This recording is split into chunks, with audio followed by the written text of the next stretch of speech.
नमस्कार, स्वागत है आपका झारखंड समाचार में। झारखंड कैबिनेट में हेमंत सरकार ने लगाई 29 प्रस्तावों पर मोहर। झारखंड में हेमंत सोरेन शुरू करेगा अबुआ आवास योजना और ये पीएम आवास से बड़ा मकान होगा और 8 लाख गरीब लाभुकों को मिलेगा आवास। वहीं सरकारी कर्मचारियों के लिए खुशखबरी, आज ही कर्मचारियों के अकाउंट में आ जाएगी सैलरी। और झारखंड में त्योहारों को लेकर प्रशासन अलर्ट, चप्पे चप्पे पर पुलिस की होगी तैनाती, 12,000 अतिरिक्त जवान करेंगे सुरक्षा। वहीं आत्मनिर्भर भारत के संकल्प को साकार करेगा पीएम विश्वकर्मा योजना, रांची में बोले बाबूलाल मरांडी। तो वहीं खुद को सीबीआई अधिकारी बता कि 25 लाख की ठगी। सीएम हेमंत सोरेन का स्वास्थ्य विभाग को अल्टीमेटम, 15 नवंबर तक हर हाल में 108 एम्बुलेंस सेवा करे दुरुस्त। योजना को लेकर न हो भ्रम। तो अब तक की सभी बड़ी खबरों पर बात करने से पहले आपसे छोटी सी अनुरोध है कि कृपया वीडियो को एक प्यारा सा लाइक अवश्य कर दीजिएगा, क्योंकि आपका एक लाइक करना ही हमारे मेहनत का फल होता है। तो शुरुआत करते हैं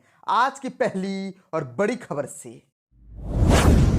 इस वक्त की बड़ी खबर झारखंड से आ रही है, जहां झारखंड कैबिनेट में हेमंत सरकार ने लगाई 29 प्रस्तावों पर मोहर। झारखंड में अब 8 लाख गरीब लाभुकों को मिलेगा आवास। हेमंत सोरेन शुरू करेगी अब आवास योजना और ये पीएम आवास से बड़ा मकान होगा। दरअसल झारखंड में अब लोगों को प्रधानमंत्री आवास से बड़ा मकान मिलेगा। राज्य सरकार बनाकर देगी अबुआ आवास योजना के तहत न केवल लोगों को पीएम आवास से बड़ा मकान मिलेगा, बल्कि उसमें सुविधाएं भी ज्यादा होंगी। लोग स्वाभिमान के साथ इस मकान में रह सकेंगे। सूबे के मुख्यमंत्री हेमंत सोरेन ने कैबिनेट की बैठक के बाद मीडिया को यह जानकारी दी। उन्होंने कहा कि कैबिनेट की हर बैठक में ऐतिहासिक फैसले होते रहे हैं। इस बार झारखंड सरकार ने गरीबों के लिए अबुआ आवास योजना शुरू करने के प्रस्ताव को मंजूरी दे दी है। इसके अलावा एक और महत्वपूर्ण फैसला लिया गया है, मुख्यमंत्री ग्राम गाड़ी योजना शुरू होगी। इसके तहत लोग बसों में मुफ्त यात्रा कर सकेंगे, खासकर बुजुर्ग, महिला, विद्यार्थी, आंदोलनकारी और स्वतंत्रता सेनानी। उन्होंने कहा कि मुख्यमंत्री ग्राम गाड़ी योजना का फायदा झारखंड के कम से कम 1 करोड़ लोगों को मिलेगा। ग्रामीण क्षेत्र में रहने वाले लोगों को शहर जाने में, एक गाँव से दूसरे गाँव जाने में सहूलियत होगी। मुख्यमंत्री हेमंत सोरेन की अध्यक्षता में हुई कैबिनेट की बैठक में आम फैसलों के साथ साथ कुल 29 प्रस्तावों को मंजूरी दी गई है। और अब पुरानी पेंशन योजना के तहत 700 करोड़ रुपए निवेश करने का प्रस्ताव भी पारित किया गया है। वहीं जेल के अस्पतालों में कार्यरत पारा मेडिकल स्टाफ की सेवा नियमावली में भी संशोधन हुआ। राज्य के डिप्लोमा छात्र छात्राओं को अलग अलग अंगीभूत विश्वविद्यालयों में अप्रेंटिसशिप करने की मिली स्वीकृति। तो वहीं धोती साड़ी की ट्रांसपोर्टेशन के लिए पीडीएस दुकानदारों को मिलेगा 2 रुपए। विधायक योजना की राशि को लैप्स होने से बचने के लिए उसे राष्ट्रीयकृत बैंकों के खाते में रखा जा सकेगा। सीधा बैंक खाते में पैसे जा सकेंगे। सरकारी कर्मचारियों के लिए खुशखबरी, आज ही कर्मचारियों के अकाउंट में आ जाएगी सैलरी। दरअसल झारखंड के सरकारी कर्मचारियों के लिए एक बहुत ही बड़ी खुशखबरी है। इस बार उन्हें दुर्गा पूजा से पहले ही वेतन मिल जाएगा। मुख्यमंत्री हेमंत सोरेन के निर्देश पर वित्त विभाग की ओर से इसकी सूचना जारी कर दी गई है। बताया गया है कि सरकार के निर्देश पर आज ही सरकारी कर्मचारियों के खाते में उनका वेतन भेज दिया जाएगा। सरकार समेत पूरे देश में 20 से 24 अक्टूबर के बीच दुर्गा पूजा मनाई जाएगी। पश्चिम बंगाल की राजधानी कोलकाता की तरह रांची में भी दुर्गा पूजा बहुत ही धूमधाम से मनाई जाएगी। दुर्गा पूजा और अन्य त्योहारों को देखते हुए ही सरकार ने इस बार समय से पहले ही वेतन जारी करने का फैसला किया है।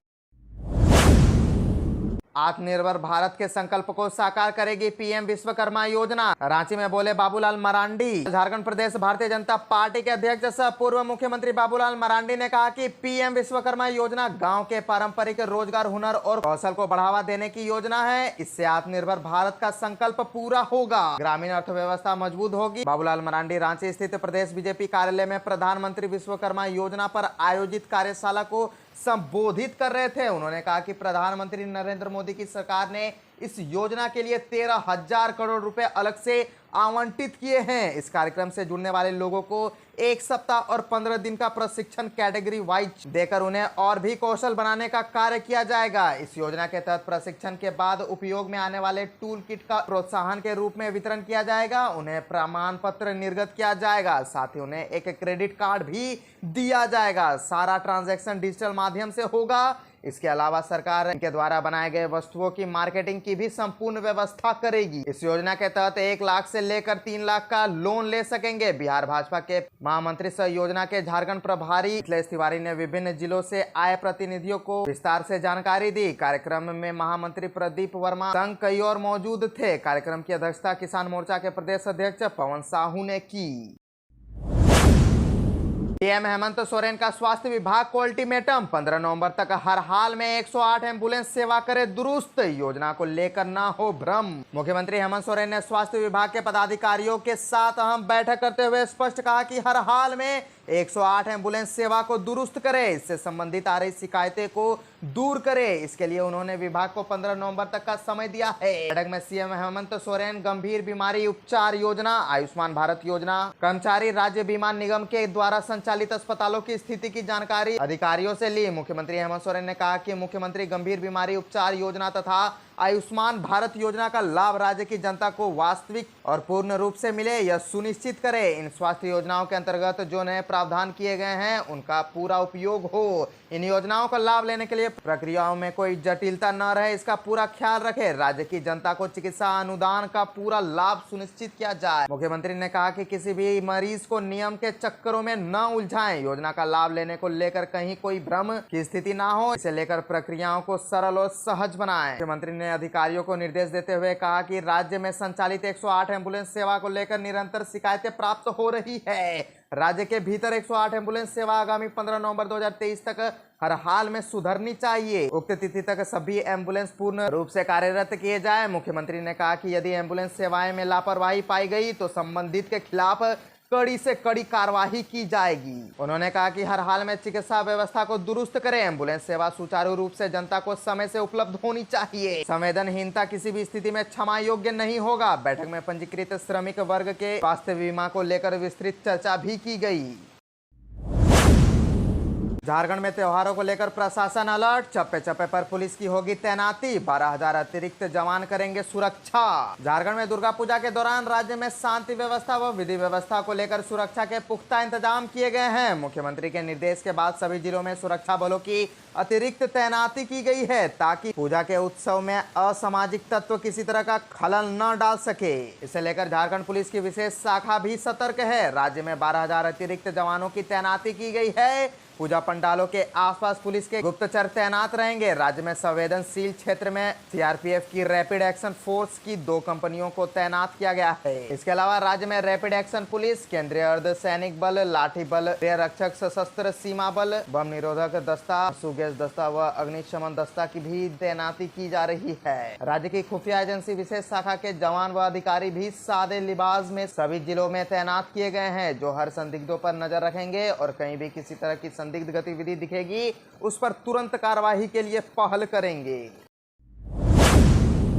2024 के रन से पहले बीजेपी को गुड न्यूज, दिग्गज आईएएस समेत कई रिटायर्ड अधिकारियों ने थामा पार्टी का दामन। बाबूलाल मरांडी ने पार्टी में शामिल नए सदस्यों को बधाई देते हुए कहा कि इस प्रकार के अनुभवी लोगों की क्षमता और कार्यकुशलता से पार्टी को फायदा होगा। उनके सेवा क्षेत्र बदल गए हैं लेकिन उनकी जिम्मेदारियां बढ़ गई है। उन्होंने कहा कि पार्टी के साथ लोगों का जुड़ाव लगातार बढ़ रहा है। मरांडी ने कहा कि प्रधानमंत्री नरेंद्र मोदी के नेतृत्व में गांव, गरीब, किसान, मजदूर, महिलाएं, युवा, आदिवासी, दलित और पिछड़े वर्गों का बिना भेदभाव के विकास हो रहा है। उन्होंने कहा कि गांव के गरीब विकास की मुख्य धारा से जुड़ रहे हैं। डिजिटल क्रांति से देश में व्यापक बदलाव आया है। दरअसल 2024 लोकसभा चुनाव को लेकर तैयारियां में जुटे बीजेपी के लिए अच्छी खबर है। दिग्गज आईएएस अफसर रहे विजय कुमार सिंह समेत कई रिटायर्ड अधिकारियों ने बीजेपी का दामन थामा है। रांची स्थित पार्टी मुख्यालय में उन्होंने भारतीय जनता पार्टी की सदस्यता ली। भाजपा के झारखंड इकाई के अध्यक्ष बाबूलाल मरांडी ने अन्य वरिष्ठ नेताओं के साथ नए सदस्यों को पार्टी में एंट्री दिलाई। भारतीय प्रशासनिक सेवा के पूर्व अधिकारी विजय कुमार सिंह और झारखंड सरकार के कई अन्य सेवानिवृत्त अफसरों को बीजेपी में शामिल कराया गया है। इस अवसर पर उपस्थित झारखंड बीजेपी अध्यक्ष बाबूलाल मरांडी और पार्टी के अन्य वरिष्ठ नेताओं ने नए सदस्यों का पार्टी में स्वागत किया। विजय सिंह ने इस दौरान कहा कि मैं बीजेपी में शामिल इसीलिए हुआ क्योंकि मैं सेवानिवृत्ति के बाद देश की सेवा के लिए अपने अनुभव और क्षमता का उपयोग करना चाहता था। विजय कुमार सिंह ने कहा कि प्रधानमंत्री नरेंद्र मोदी के नेतृत्व, पार्टी की नीति और कार्यक्रम ने मुझे बीजेपी शामिल होने के लिए प्रेरित किया। बीजेपी की ओर से बताया गया कि विजय कुमार सिंह के अलावा जिन अफसरों ने सदस्यता ली उनमें कई कार्यकर्ता बीजेपी में शामिल हुए।